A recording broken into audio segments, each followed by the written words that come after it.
Hey everybody, welcome to Shhh, It Matters podcast, where we're going to just unpack a lot of different news stories this past week, a panel of 5 of us. Let's dig in. Dog owners speak out as airlines ban emotional support animals. I will not be putting the animal who has saved my life in cargo, says one passenger. We're also going to be talking about, is Parlor shut down? Learn more about app death. Wow, that's pretty powerful too. We're also going to talk about today that Bruce Willis, yippee-ki-yay, he would not put on a mask and he was asked to leave a store in L.A. this week. Also, we're going to look at this out of Forbes. What is Section 230 and why does President Trump want to change it? Now, by the time this airs, President Trump has just a couple of days here but I wanted to dig into this particular article because I think this is really where the ball started rolling on this. And then also we're going to talk about Governor Walz out of Minnesota is calling up the National Guard to deal with threats of violence at the state capitol ahead of inauguration on the 20th. Wow. You guys ready? We're ready. Let's do it. We're all from Minnesota. Let's dig into Walz here. Should I read this one first? And yes, sure. Let's go for it. So St. Paul, Minnesota. This is out of Fox 9 News. Governor Tim Walz said Tuesday he will call up the Minnesota National Guard to deal with threats of violence at the state capitol. The Guard will be called up for several days, he said, likely through the President-elect Joe Biden's inauguration. The official announcement will happen on Wednesday. The FBI warned that the Minnesota State Capitol is among the targets of the far-right extremist group called Boogaloo Movement. Wow. Federal agents said on December 29th memo that members of the group had scoped out the building. While the group had no specific attack plans, it was prepared to commit violence if a fight broke out at a planned January 17th rally, said the FBI. We're taking this very seriously, Governor Walz said, as he was talking to reporters about the plan to call up the National Guard. I could go on, but I think we've read enough for everybody and we get the gist of what's happening here. Wow. I don't want to go first, but I want to say that when I read this article and let me tell everybody what we're doing here. We're trying to escape the echo chamber. That's our motto. And what we're trying to do with that is we're trying to, amongst us, talk about the different news that's happening and dissect it so that we're not just listening to ourselves. I mean, y'all know what the echo chamber is, right? So that's what we're going to try to do here. So let's get back to the article. When it says the violence against the state capitol, now, when I started reading through all these articles, and I'm not going to cite all of them, but Antifa, BLM groups, Boogaloo Boys, I think they call them too, right? Is that? I've never heard of them, but okay. Yeah, I've heard of them, and then I dug into them some more. Also, what's the other group? The Proud Boys and some of that. Yeah. We're in some of the articles, but what I've seen, in my opinion, is, and a lot of people may disagree with this, is that they've actually been defensive, not offensive. Correct. And this article kind of says that they've been offensive, and even the Boogaloo movement said that that they were no plans to attack, but it was committed to violence. It was prepared to commit violence if a fight broke out. And that's kind of what I've seen is the defense, not the offense. That's where I'm going to start weighing in on this one. Also, part of that article, it says Governor Walz found out that information back on December 29th, which I found ironic just because there was a big, huge patriot group up there on the 6th. So now, all of a sudden... On January 6th? January 6th, yes. And he found out about that from the FBI already, about Michigan and Minnesota being a target back on the 29th. And now, all of a sudden, it's kind of hypocritical that he's worried about the Capitol. And if anything, the people that are there are there to protect the people's place. So what people are there to protect? well, if they want to call it the Boogaloos or the Patriots or the Proud Boys, they're there to protect the people's place, the people's capital. Not The Boogaloo movement, though, that is actually like the Proud Boys or like Antifa or Right. BLM. That's a legitimate, labeled group. right. Yeah. But I mean, I'm saying they're there to protect that, not destroy it like other groups that we have known and have seen in the past 6 months have done to the actual physical grounds Yeah. of the Capitol. So I just think it's very hypocritical of our governor that he finds out this or gets this information relayed to him already back on December 29th. There's a big, huge event happening January 6th at every capital, including our nation's capital, every capital. But now, all of a sudden, right before the inauguration, now he wants to call in extra security because of people that are supposedly extreme rightists compared to what has proven their fact of the opposite side. So what I thought was that this is posturing. This is all it is. And because there hasn't been violence from the Boogaloo movement or the Proud Boys. They have been, I mean, I looked at a lot of articles, and one of the things, audience, that I want to say too is just dig into this stuff on your own, because that's the idea of this show. Right. Is we want people to really start thinking and getting out of that echo. Don't take our word for it. I don't want to throw that out there. This is my opinion and Craig's opinion and Martha May's opinion, Harmony's opinion and Lisa's opinion. But go look, read all these articles. I probably spent 2 or 3, I'd say 2.5 hours legitimately on this one article, just researching all the things. And it, time after time after time, Antifa and BLM groups were being thrown in jail and let out because of the violence that they were enacting, and all over the country. Portland was a lot of it. Seattle was a lot of it. They had, even in D.C., they had a lot of that there too. So I just didn't see anything where this Boogaloo movement and the Proud Boys were starting violence. I mean, look at even the statues. I mean, the statues that were taken down in front of people's eyes, nothing was stopped. Back in June? Yeah, nothing was stopped. I mean, and they knew about that. They had a conversation with those people, and nothing was even security or parameters were put in place to protect that. And now all of a sudden, everything's, lock, stock, and barrel. Now our governor wants to call out all the stops and is afraid of the people on the right who have been there for law and order, supporting law and order. I found it very interesting as I was reading this too. Our COVID restrictions have been loosened up right here before all this stuff too, and then I also started digging into the inauguration on the 20th in the capital of our nation in D.C. Obviously, with what happened there, the extra security makes a lot of sense. But what I found really interesting is why are they having an inauguration? Because their own COVID rules. Right. They're breaking their own COVID rules on that, and they've really been hard on that. Right. And that didn't make a whole lot of sense to me either. So, didn't you hear they had truckloads of hula hoops delivered to the mall so that everybody can properly space out? Oh.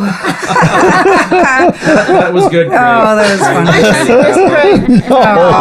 They're all in their own bubble. They're all in their own world. That's a good one. Oh my gosh. I'm like, wow, I didn't see that. Yeah. The taxpayers paid for that. Yeah. Bring your own hula hoop. Yeah, that's good. Shopping That's cart. good. Yeah. My Yeah, exactly. Maybe we can come up with some creative things on well, and my issue Might be a with Guinness World Book of Records right there. Right? Oh boy, there you go. And my issue is, where was all of this proactiveness last summer when all the riots were happening in the cities? They knew it wasn't going to stop, within 24 hours, and it took 3 or 4 days to get everything set up and running, and that's where I struggle. And I hope maybe they've learned their lesson from that. But then, if that's the case, then after the 4 Minneapolis police officers' trials are about to be called and deliberated and judged upon, they better have law enforcement and National Guard at the ready. Yeah. Yeah. Because either way, whatever's decided, there's going to be riots in the streets. So, No, I couldn't find anything too with all that. My understanding is there's still like a zone up there, like an autonomous zone up in Minneapolis. Has anybody else heard that? Yeah, like literally there's this couple block area that they won't allow police officers and stuff into. and why Right down why are Market they Street. allowing that? Why are they allowing people to break the law in front of their faces? Yeah. Why are they allowing protesters on the highways? That's not a good way to get your point across. Yes, you're getting publicity, but it's really bad publicity. There's better ways to go. In my opinion, there's better ways to go about getting your point across. I totally agree. Yeah, completely. And remember, they want to defund the police department anyways, and that's where that all started from. So,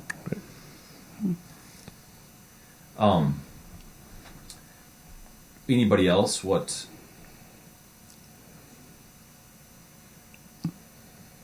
This is a tough one. I mean, it just Yeah. is. Why now? Why, like you said, there were so many things that should have been done along the way, and why waiting this long? yeah. I mean, it's, and like you said, the more you read into articles, it just gets more complex and confusing, and More red flags. yeah, And- there's a lot of why. What? That doesn't even make sense. That doesn't make sense, and yeah. No, it doesn't. And So- here's a tweet from one of the things that started me down this path is here's a tweet from Governor Andrew Cuomo. He said, this is the 11th of January, he said, "We simply cannot stay closed until the vaccine hits critical mass. The cost is too high. We will have nothing left to open. We must reopen the economy, but we must do it smartly and safely." He's been one of the biggest proponents of hardcore lockdown since the beginning of all this kind of stuff. And I mean, I looked at a whole bunch of, like I said, I spent quite a bit of time on this, and gosh, I don't know, man. This is a lot of posturing here right now, and a lot of sleight of hand, as I call it. The magicians, you know, they want you to look over here so that they can do this over there. Yeah. And why the sudden change of heart? It's completely sudden. Yeah. Well, and you look at our tri-state area of Iowa, Wisconsin, Minnesota, and what a difference. And our numbers aren't astronomical. They're not, oh my gosh, Minnesota's off the charts, so we need to keep on lockdown. We need to do this. It's not, but yet look how we've been compared to Iowa, compared to Wisconsin, you know? Yeah, and then when you look at that, there's actually, so our COVID numbers, when all that stuff was happening, when they were going up, our testing was ramped up. Way Correct. ramped up. Correct. Right? And then when the COVID numbers were going down, the testing was ramped way down. So that's going to that makes sense. So it's in correlation. Exactly, complete exactly. correlation. So it's very interesting. There's a lot of stuff that, and we have such short memories too. I mean, how could people not remember some of this stuff? Selective memory. Yeah. Yeah. I have to laugh. I mean, this is kind of off on the governor thing, but when you were talking about the hula hoops, that was one of the assignments that my son had in college.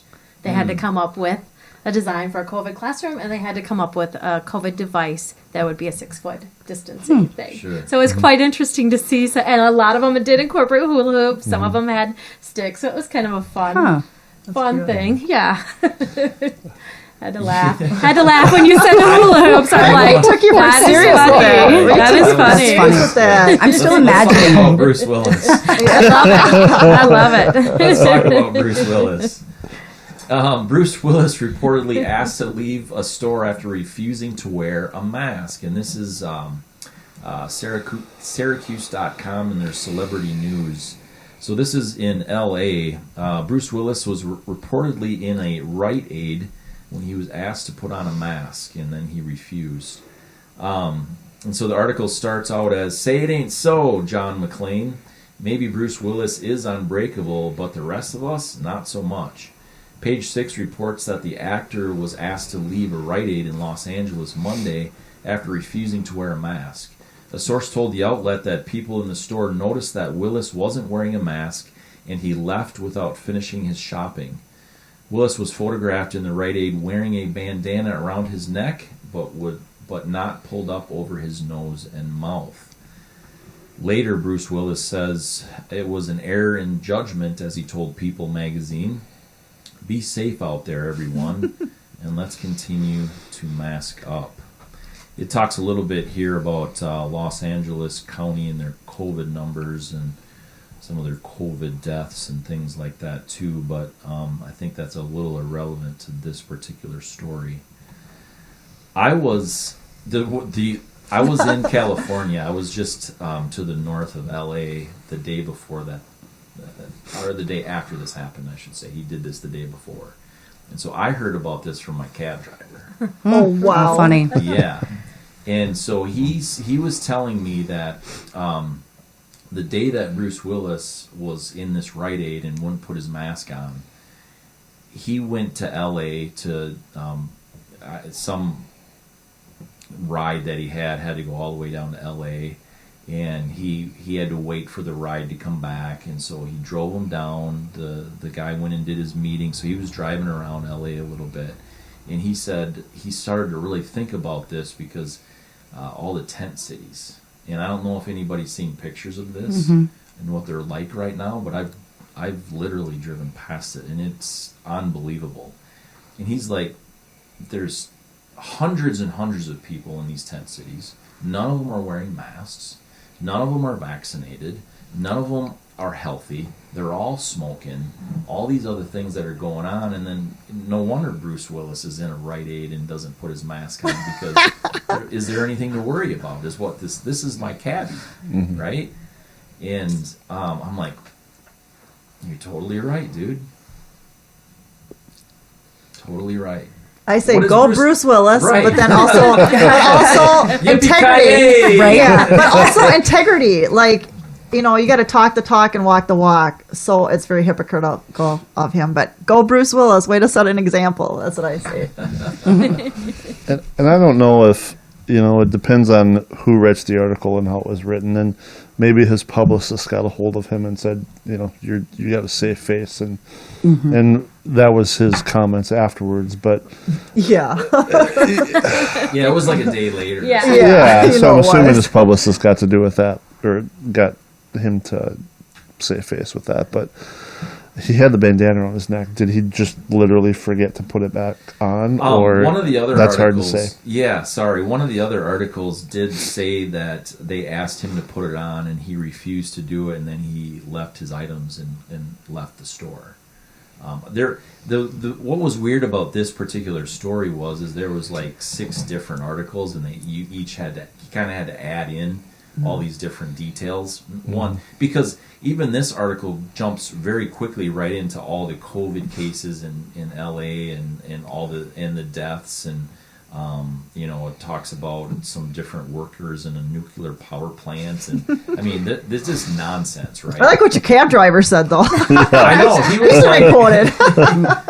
yeah. He should have been quoted. I guess when I think about it, you can't help but think, do celebrities, athletes, anybody that is famous, do they have an upper hand with some of this? Do they feel that they can get away with it a little bit more? I mean, those are the things that I think about.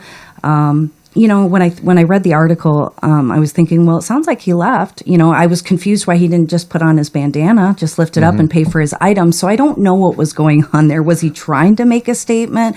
Was he just trying to see what would happen? Or is he just so hardcore he doesn't believe or want to wear the mask? And that's just truly how he felt. And he decided because he was called out on it, well, I just won't get these items or finish my purchase and go. So I don't know. It's just one of those things where you have to ask yourself, is somebody as famous as he is it anything to do with that, or is it just more a question, hey, I just don't want to wear the mask and I'll just choose to shop somewhere else? Good question. Yeah. That's good. So the cabbie said too, he said, I'm hoping he's listening actually to this, because he said he would, because I told him I was going to mention him, not by name, but Shut up. He also, yeah, exactly. He also said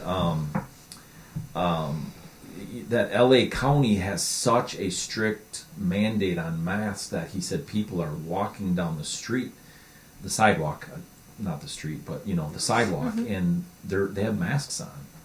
And if they don't have masks on, they're shamed. California. Oh, wow. And that's LA County. Yeah. And they're shamed by each other on the street? Yeah. Yeah. Yeah, they're shamed by each other.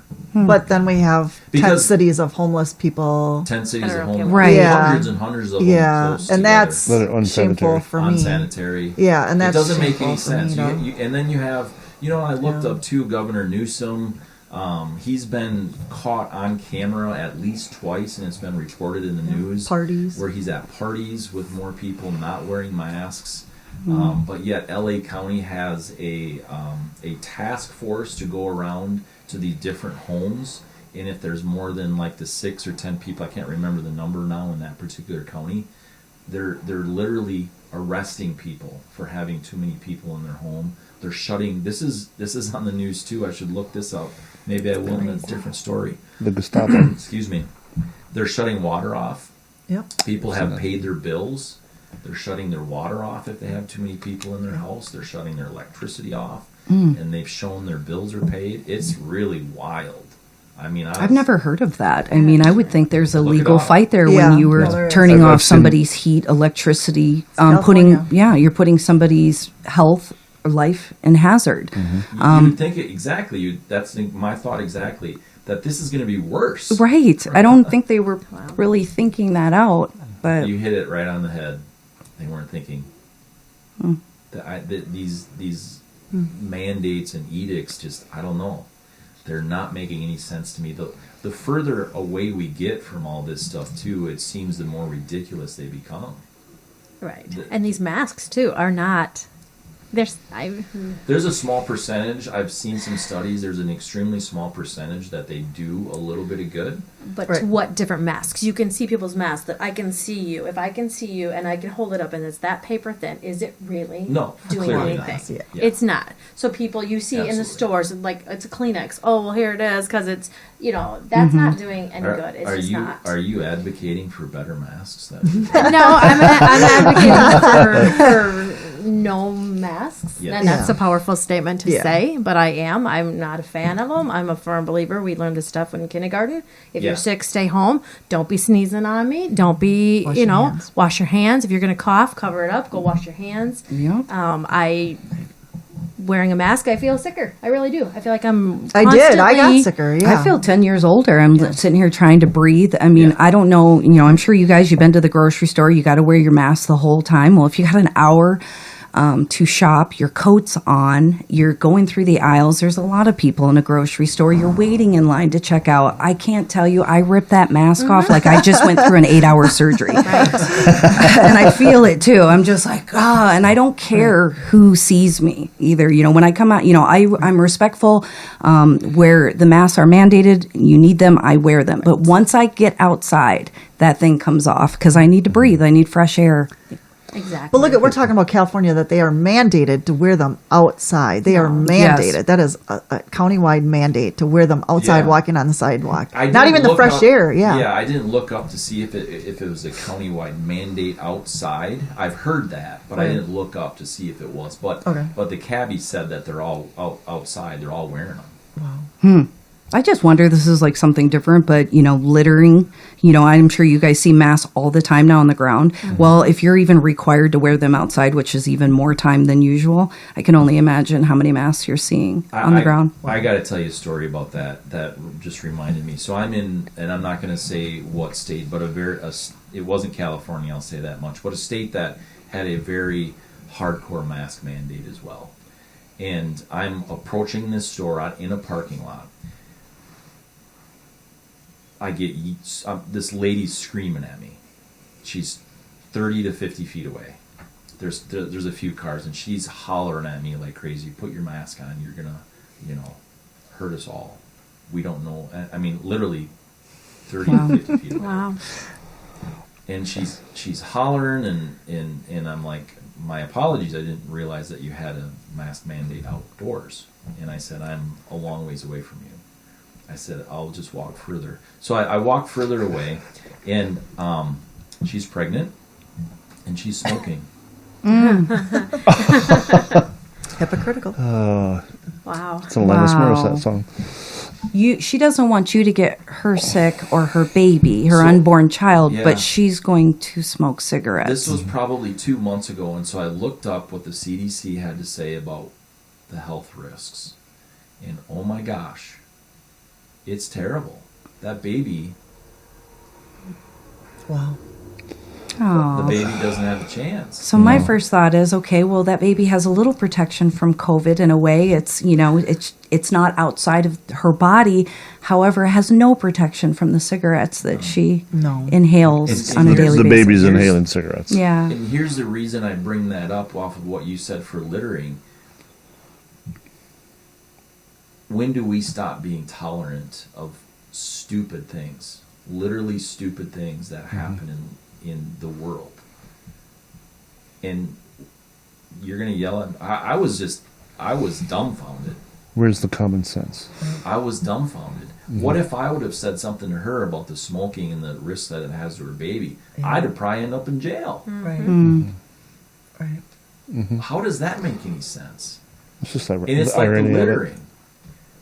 These people are throwing masks all over the place, but you know what else they're throwing? Cigarette butts, cans, other garbage, and we Wrappers, just watch them do it.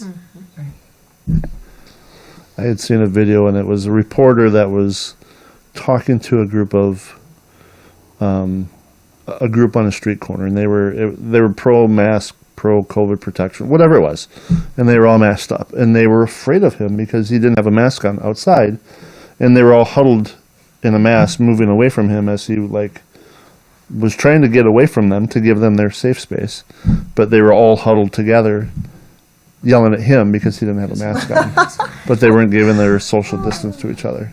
Oh my goodness. So it's just Yeah. again the lack of common And sense. there's Jackie, our watchdog. Yeah. I think she's agreeing. I think she She's- agrees. Yeah. Yeah. No, I'm not saying I don't wear my mask. I want to make that very clear, and I am very respectful of that and respectful of other people too. It doesn't make me a fan of it, you know what I mean? But I don't think I, should be wearing one. I don't like to wear a shirt in a grocery store. No shirt, no shoes, no service. Now, The I'd mask like is required. Yeah, and I'd like to mention, just because I am in the healthcare field and we are required to wear masks during our shift, this and that.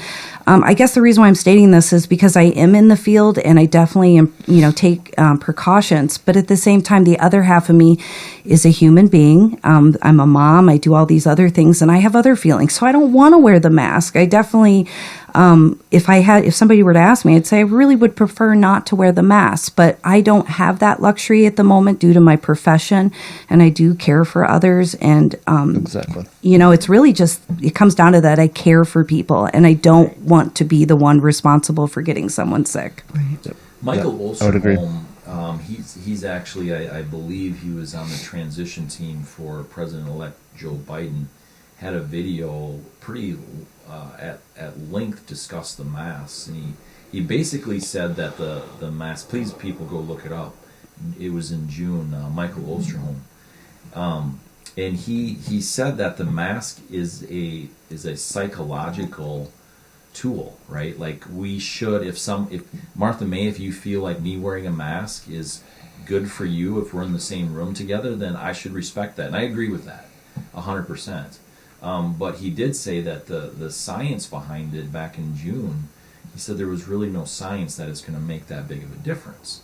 And so there's so many confusing messages here. And but the one message that made sense is that, okay, if you have that fear and I'm going to be in proximity, I'll respect that. I'll wear the mask. Absolutely. The airline has the policy to wear a mask.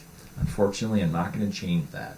I did send in 2 different emails to them and with some links to some science and gave my viewpoint, but that's my viewpoint. So, But there is psychology with a mask in the part of quieting and sequestering you and silencing you.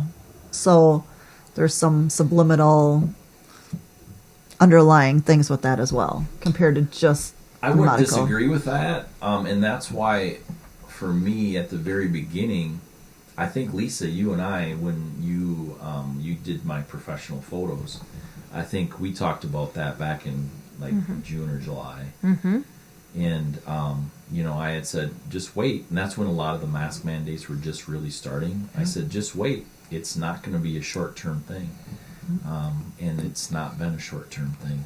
2 weeks. Yet our COVID numbers, and yet our COVID numbers nationwide are not going down, supposedly, and they are also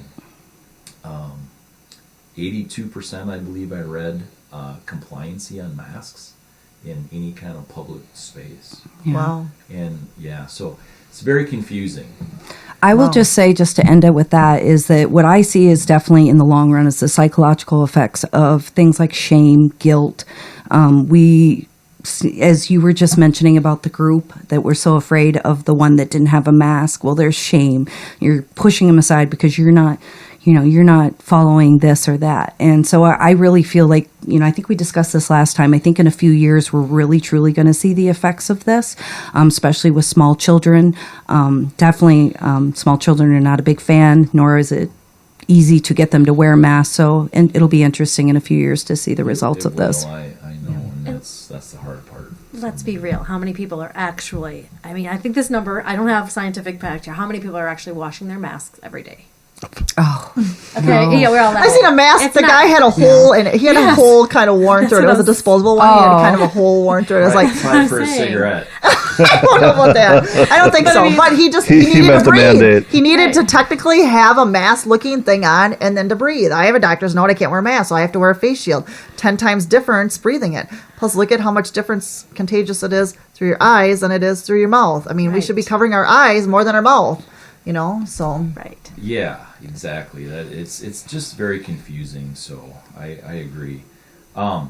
Should we talk about dogs since Jackie was yeah. speaking of dogs, yeah, what was going on? she's kind of our therapy dog. She's pretty great, isn't she? Yeah. Yeah, totally. So, my computer, it doesn't want to stay on that article.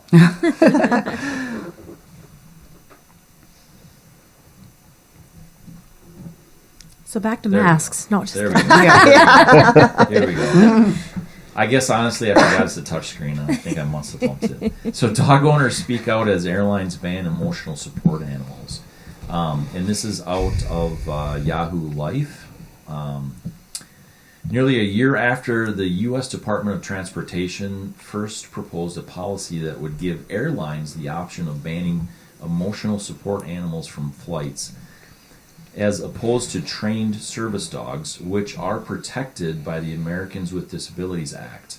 The new animal restrictions are going into effect as of Monday. Those who use emotional support animals are speaking out about the policy changes, sparking an uptick in petitions requesting a reversal. One such petition was started by Leanna Rendon, a 24-year-old in Orlando, Florida, who is seeking to have emotional support animals like her 2.5-year-old German Shepherd, German Shepherd Charlie, protected by the ADA. She talks about some extreme anxiety. I won't say it verbatim. She has 400 signatures. Her anxiety causes some stomach issues and things like that. I flew 148,000 some odd miles last year in 2020. Wow. Saw an awful lot of animals on the plane. And what did you feel with your opinion on that? I have also flown next to individuals with emotional support animals, so I'm curious, what was your experience? My experience is just like most things in the world that we live in, people abuse it. I think what was her name, Leanna? I think she's a rare case.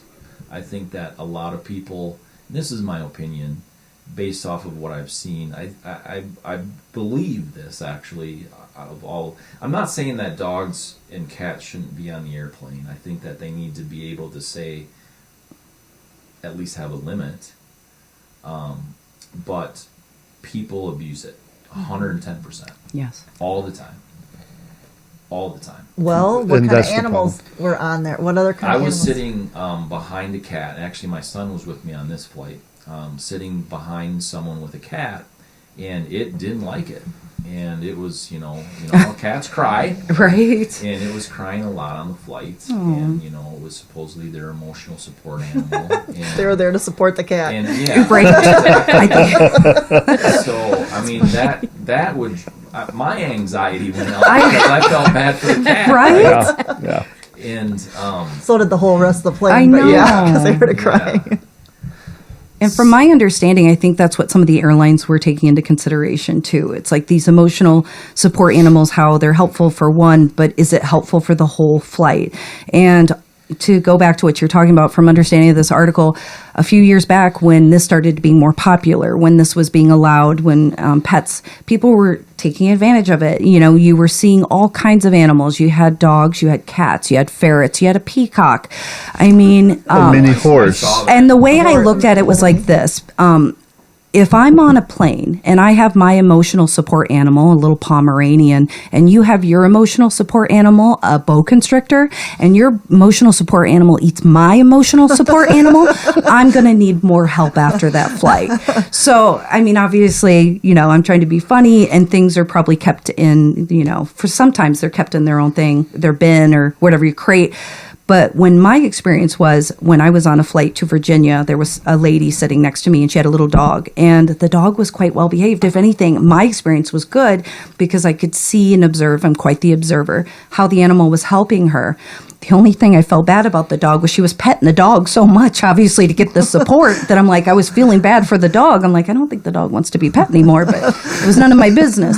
And then she even had me hold the dog when she went to the bathroom, which was fine. So, but again, when we're starting to talk about peacocks, I can't even imagine how you're fitting that animal next to you. But On the overhead.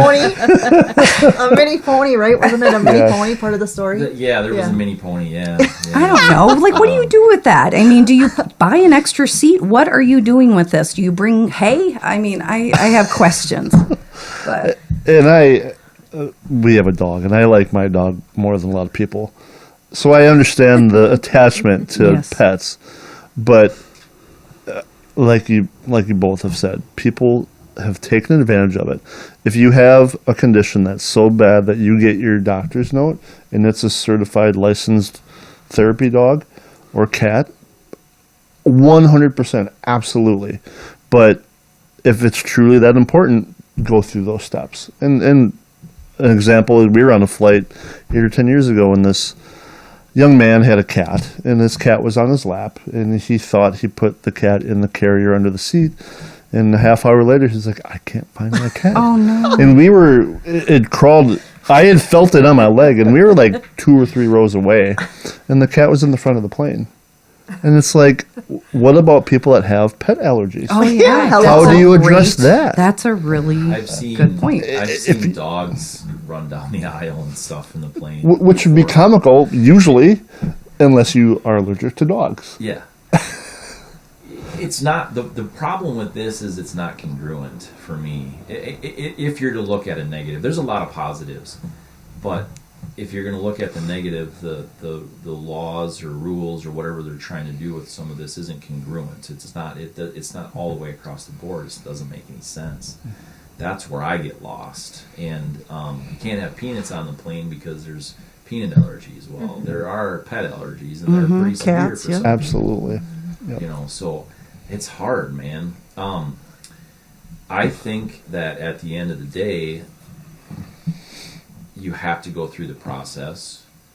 But I remember a story my daughter told me about her college roommate had an emotional support animal that wasn't actually her emotional support animal, but she went through the process so that she could have it in the apartment. Yeah.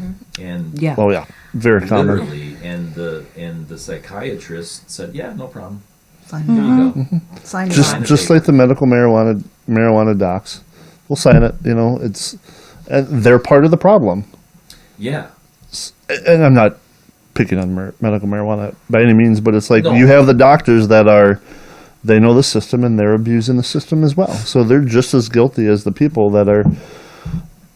I mean, I would Wanting hope to they bring would their have favorite pet questions. with. If somebody came in and said, "Hey, I'm getting ready to take a flight. I just need you to sign this off on my peacock," that they would have a moment of like, "Can we talk about this?" I think You know? that if you have You may really need that if you want this peacock on your I was plate. going to say, I think that if they have a peacock as an emotional support animal, they might need a team of psychiatrists. Right. I mean, I don't know. Jenny Rose, here we go. But they said that. They said And that I in the don't want article. to. And my thing is, I don't want to disrespect the individuals that do need They these do need- emotions. I agree. Oh, You know, Absolutely. that's not, you know, we always find humor, I think, in a lot of things, and that's where we found the humor. it's one of those things. It's like, is it fair for them to not fly because they can't take their emotional support? But, let's face it, there's other means of transportation right now, and we need to do what's best, and we need to stop being selfish.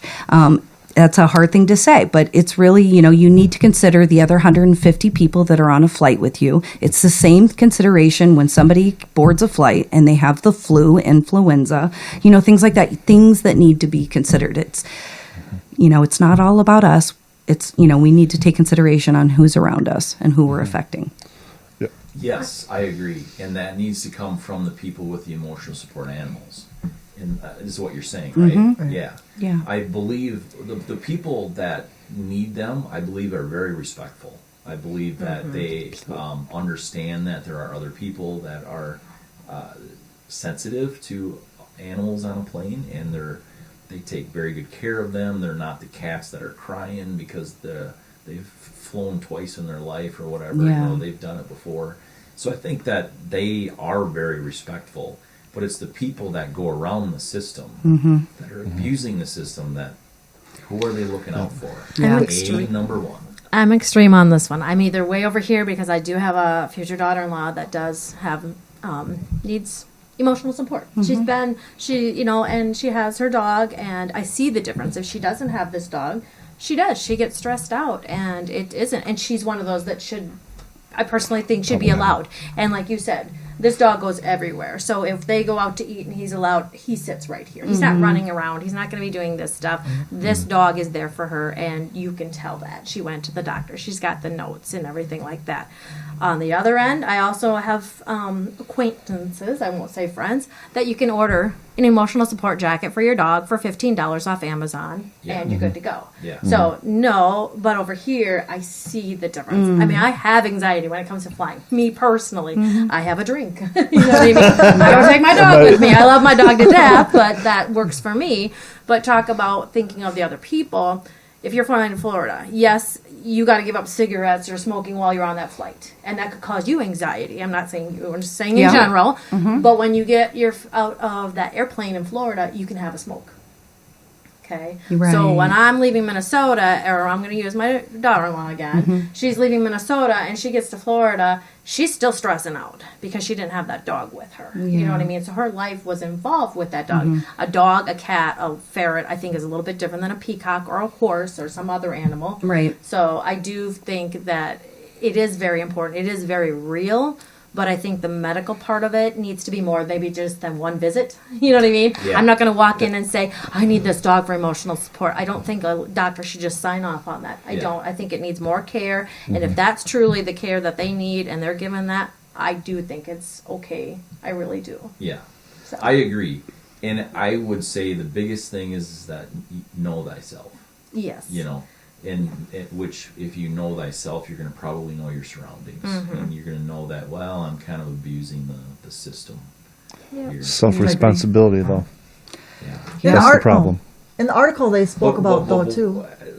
I don't know if I want to go down that road, but How much time we got? No. should the self-responsibility, where do we step up and say, I'm gonna, Yep. People have abused it, let and me that's tell the you problem. this: my kids, they're gonna probably hate me for saying. We'll feel the feet my on the door. kids, I think it's funny. I don't know if they do.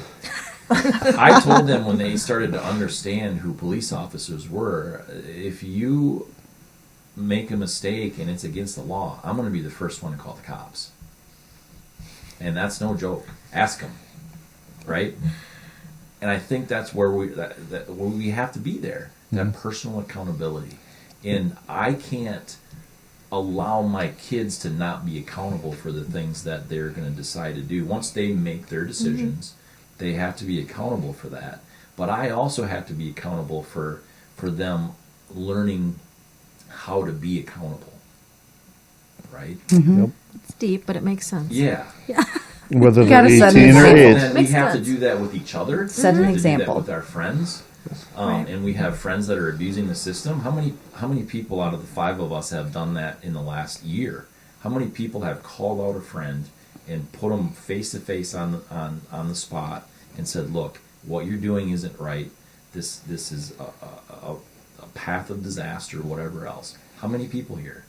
I have. I have. I can say I have this past year. And that's probably why we're here in front of cameras. Yeah. Because of our integrity. Things. Yeah. Because we have decided to be accountable for ourselves, and that we want to help other people to just listen and maybe learn and maybe get out of that echo chamber. That's the point. There's just not many people like that. Going back to the article, they did say the animal could go with. They just were going to put it down below. That's Right. right. In cargo. So Yep. it's not that it couldn't come with. It's just that it needed to go in storage or cargo. And thank you for Thanks for saying that. that. I Yes. forgot about that too. Because you know that's not 100% no. It shouldn't be a deal breaker. But going back to what you said, you know, some people may have a drink before they get on the plane. Now all of a sudden they're off the plane. Now they can be free or have a smoke or something like that. Now that animal is still there. It may not be on their lap. It's still there before they board, after they board. I'm just saying they're not saying 100% no. They're just trying to regulate maybe and control some of this everything goes kind of thing. Yeah, the everything goes is dangerous in my opinion. So that's for sure. But I don't know this what is Section 230 and to transition out of this one, otherwise we're going to talk too long about dogs. Peacocks, yeah. Is parlor shut down? Learn more about app death. I think let's blend those two together if that's okay with the team. I mean, if we can do that. Let's talk about 230 and so what is Section 230 and why did President Trump back in May come out and say he wanted to abolish it essentially? So here's what the article out of Forbes says. Section 230 is part of federal legislation passed more than 20 years ago. It literally is only 26 words long. Short and to the point, the article says, but it has had an outsized effect on life as we know it. They are the 26 words that created the internet, says Jeff Cossett, a cybersecurity law professor at the U.S. Naval Academy and one of the foremost experts on Section 230. Wait a minute. It's 26 words long and he's the world's foremost expert? I'm sorry, but that's funny. Most fundamentally, Section 230 provides immunity to social media companies like Facebook and Twitter against being sued over the content on their site. This allows them to operate and flourish without needing to moderate content. That's interesting. Section 230 set the legal framework for the internet that we know today that relies heavily on user content rather than the content that companies create. Without Section 230, companies would not be willing to take so many risks, Cossett says. President Trump now wants to change Section 230. He signed a new executive order on Thursday. This is back in May, everybody, but this is relevant to what's happening right now. And that's why I brought this one into it. But President Trump now wants to change Section 230. He signed a new executive order on Thursday that will try to curb how social media sites use the legislation to prevent legal action. We're here today to defend free speech from one of the greatest dangers it has faced in American history, he said from the Oval Office. Now let's look at the Parlor article and then we'll talk about it, or do we want to talk about this part first? No, Dig into blend the- them. Blend them. So the Parlor app and website went offline early Monday. I'm on Parlor, by the way, and I did have I because I'm on Parlor, I could access it, but I understand exactly what they're saying here. It was very difficult for me to access it though. So the Parlor app and website went offline early Monday after announcing that Amazon Web Services would no longer host the site on the server. The social media app was previously blocked by the Google Play Store and Apple App Store on Saturday, and both companies have terminated their contract with the platform. Amazon, Google, and Apple said the decision to remove the Parlor app was due to the violent content on the platform. Parlors have recently gained popularity as a self-proclaimed free speech alternative to other social media sites such as Twitter and Facebook. The platform features a lot of political debate and conspiracy theories, making it a popular platform for conservative users who feature a lot of pro-Trump content. The app has also become a top download on the Apple Store. Let me read this. I'm going to read this one line and then we'll discuss it. I think Amazon, Google, and Apple have worked together to make sure that there is no competition, Parlor CEO had said.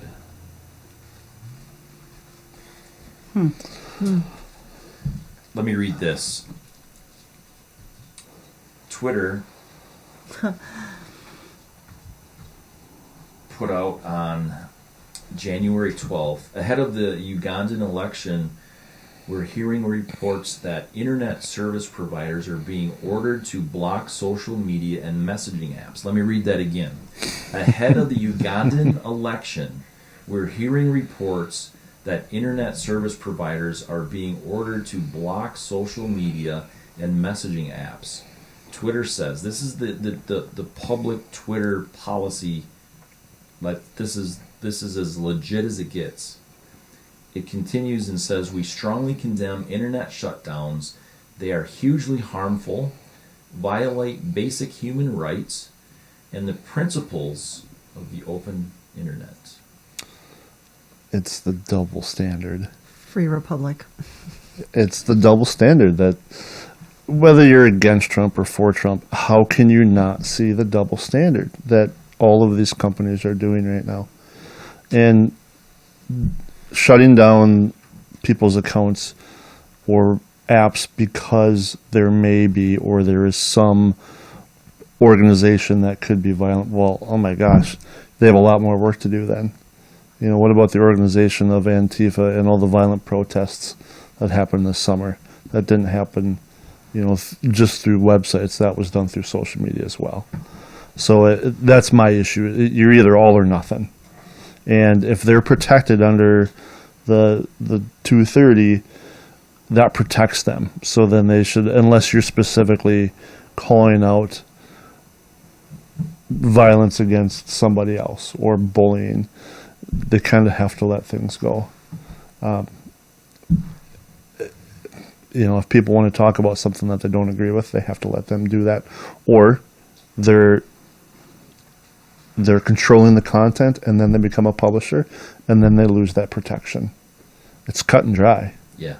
You're either a publisher or you're a public forum. Yeah. And they're mixing that. Facebook does say they're a public forum. Twitter says they're a public forum too, not private. Yeah. So then no censorship. Right. First Amendment. First Amendment. But a private platform, if you were to say that you are a private business or private platform, then they could. Right, because you're a publisher. Well, because you're a private publisher or whatever, however they word it, rather than a public forum. So there's the difference. Like if you're a public forum, and if you say that you're a public forum, that there some of this censorship and pulling people down, including President Trump, they can't do that as a public forum. correct. And they say they're a public forum. Mm-hmm. But then they scream and cry that they're a private business.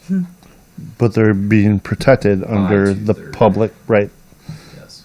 So you It's can't sticky. get both. Yeah, they're playing with a double-edged sword. Yeah, Right. they're playing both sides of it. They're Absolutely. saying for right now, we're going to do this, and then we're going to blend it over here, and then we're going to swing back the other way. I want to say this tweet from BLM, Emily ACAB. What happened in D.C. last night was horrible, and I agree it was horrible. This tweet was done on the 7th of January. These terrorists broke into the Capitol and were being violent towards these poor police officers.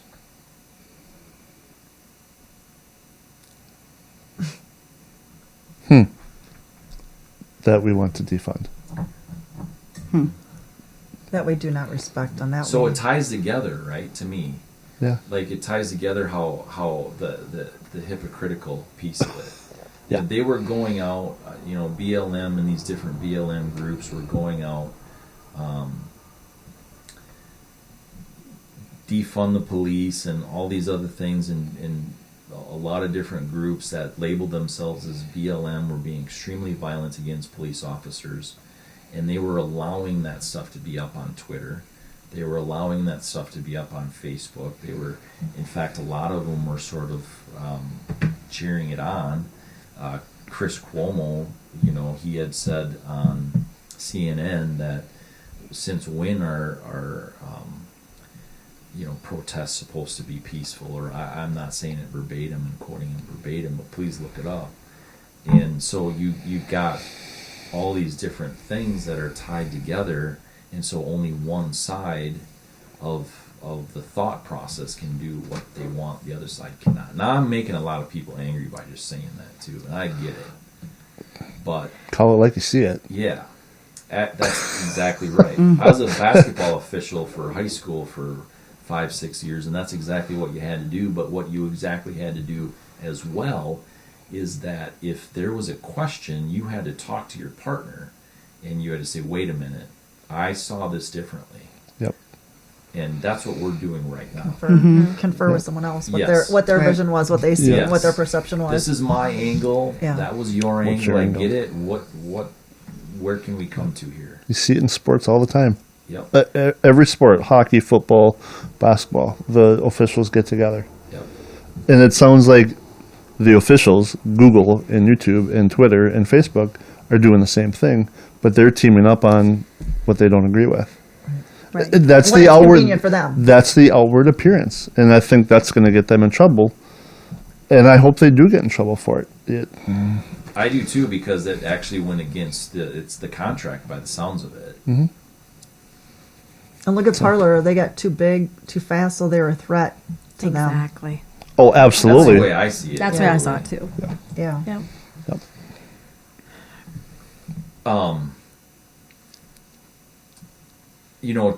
I believe Amazon has a contract with Twitter as well. I believe I read that. I thought I had the article here too, but I guess I don't. But I guess the competition, it looked to me that when I was reading about this, that they were kind of, wow, this is actually, there was thousands of people that were taken off of Twitter. Tens of thousands of people. Right, groups. Ron Paul. He's not a Trump supporter. Got taken off of Facebook. This week. Facebook banned Ron Paul. I was like, what? Anything conservative, anything religious. I brought up earlier that I'm on a 30-day probation from Facebook for creating or hosting any events. I've never been in Facebook jail. Watch the language. And I'm on a 30-day suspension from Facebook because I co-hosted an event with a church to pray for America. I mean, wow. Years ago when it came out that anything that was related, this was during the Obama administration, and anything that had the word patriot in it was flagged by the IRS, including, and I'm a part of the Patriot Guard Riders, was flagged as a group to be watched for their tax. We're a nonprofit. We're a nonprofit to support our fallen soldiers. Why are we being targeted in the same category as like the KKK? It's ridiculous because of one word that is associated with our organization.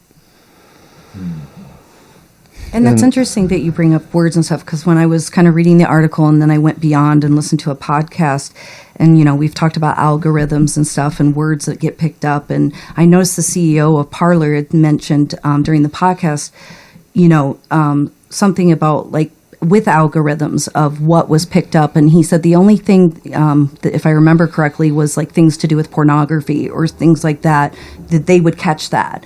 So I just thought that was kind of. I'm sorry. What on what platform?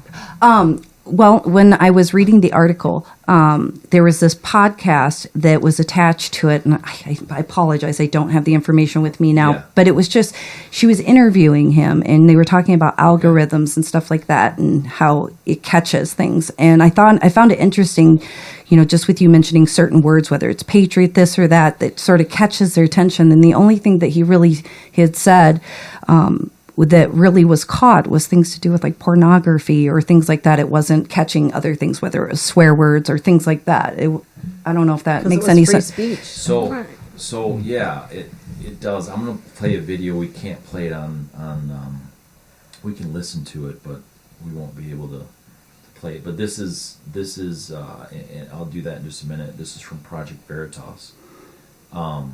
This is the CEO of Twitter and some of the things that he says. But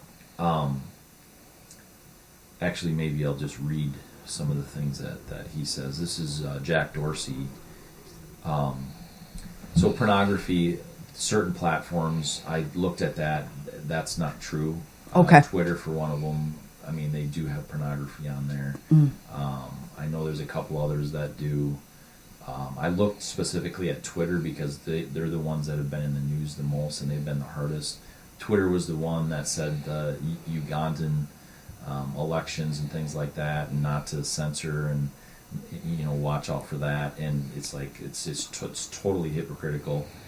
It's really confusing. But let's see. So Jack Dorsey, you should always feel free to express yourself in whatever format, manifestation that you want. We do intend to do a full retro, as I said in my note. It is going to take some time, and then the other thing is just to close out a little bit, we know we are focused on one account right now. Doesn't say what account though. Okay? This is on the 8th. Put this into context. This is on the 8th of January. He said we're focused on one account right now. Whose could that be? Do. We're pretty sure it's Donald Trump. So he says, but he doesn't actually say the words. But there is going to be a much bigger than just this one account, and it's going to go on for much longer than this week. And it's going to be for the next few weeks and go beyond the inauguration. We have to expect that we have to be ready for that. So the focus is certainly on this account, he says. And how it ties to real world violence. And this is a dirt road, but they, screaming that President Trump instigated the rush to the Capitol. I'm sorry, look at the transcripts. I know. Word for word, he did not incite violence at the Capitol. No. He asked people to march to the Capitol. He didn't ask people to go inside. He didn't ask people to fight. No. So shortly before we started recording, I looked up some things. So CNN did an interview, and I don't know who did the interview on CNN, but CNN did an interview with one of the people that were inside the Capitol. And supposedly were there to capture video and kind of report on what was happening that day, supposedly.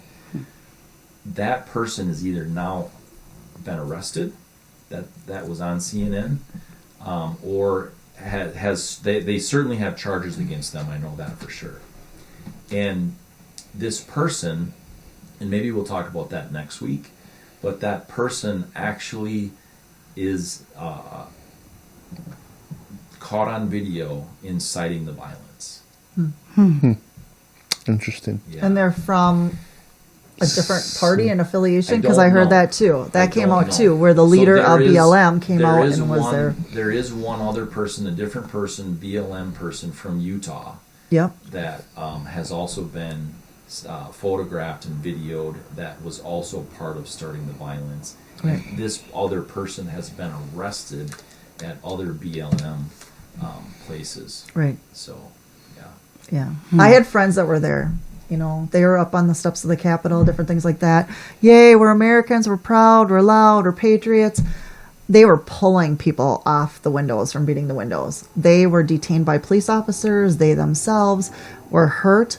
not the person wrecking the windows, but they recognized them. They recognized them from events here in Minnesota and knew they were not the good guys. And they started chanting. They were trying to literally pull them off the windows. They're looking at, looking at a lot of videos because they think some police officers that had opened some of the gates. There's several police officers on video opening gates. They're not sure right now if they're actual police officers or not. But we're getting off base a little bit. We need to wrap up today. But we have a gift of the week and harmony. So this is what you need to do. The gift of the week for everybody. I should have mentioned this at the beginning, but you need to text in a way that we can send you this digital gift. Now, some of the gifts that on the shows, let me even back up further. Every week, we're going to have a gift for our audience. We're going to open the gift. We're going to say what it is. We already have flat screen TVs purchased. Pretty exciting. Coming up. Woo woo. Yeah. Feels like a We're not TV. eligible. Well, that's a little one. So, anyway, but you have to text in 507-944-7395, and we'll get your name into a hat, and then we'll do the drawing. Now, this airs on Sunday at 8 p.m., every Sunday at 8 p.m. You have 24 hours to text in to 507-944-7395, and your name gets in the drawing. Or you can email us at hello@mattloganspeaks.com. Harmony. Yes. Drum roll. Thank you. And I'm just going to rip it like a 5-year-old kid. Do it.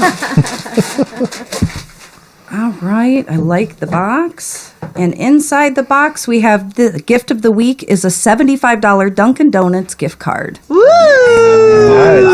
Nice. That's a Yes. lot of caffeine. That's a lot of donuts. All right. You have till Monday, 8 p.m. Central Time to text us, 507-944-7395, or email us at hello@mattloganspeaks.com for your chance to win. Does that sound professional? Very. Sounds wonderful. It sounds like I could use a coffee, too. I have a thing to add. I want to add one thing. The word of the year might be hypocritical or hypocrisy. That's your word?